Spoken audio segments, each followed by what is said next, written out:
What's up, pilots? So I found this awesome area of the forest.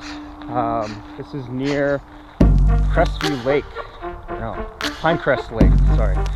And just outside of the lake area, open for about 10 to 15 feet below the treetops, and these trees just keep going on and on and on.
A little ghost branch got me.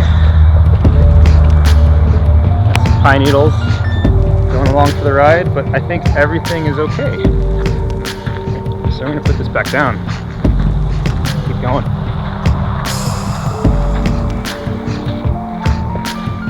There's so much cool stuff here. I wish I could just stay here and fly like all day.